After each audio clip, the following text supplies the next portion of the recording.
Bonjour, je m'appelle Emmanuel Cosson, je suis professeur en diabétologie et je suis chef de service de plusieurs services en fait à Bobigny, Bondy et Sevran, c'est en Seine-Saint-Denis, juste au-dessus de Paris.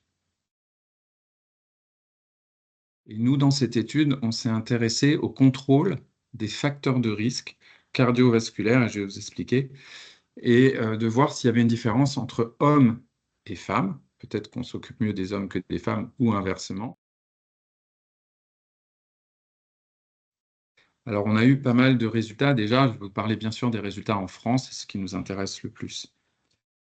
On a un tiers des patients qui ont été recrutés dans SFDT1 entre 2020 et 2022, c'était vraiment les premiers patients, qui atteignent une HbA1c, donc une hémoglobine glyquée, inférieure à 7%, donc ils sont bien équilibrés. C'est normal hein, qu'on atteigne ça. Voilà. Deuxième point, il y a la moitié des personnes dans la cohorte qui sont en surpoids ou en obésité. On a 80% des patients qui ont un bon équilibre tensionnel, donc c'est pas mal, mais on peut faire mieux. On a 70% qui ont un mauvais cholestérol inférieur à 1,3 g par litre et 20%, ça c'est énorme, de patients qui ont un diabète de type 1 dans la cohorte et qui continuent à fumer. Et derrière, on a essayé de regarder si les résultats étaient identiques dans la cohorte entre les hommes et les femmes.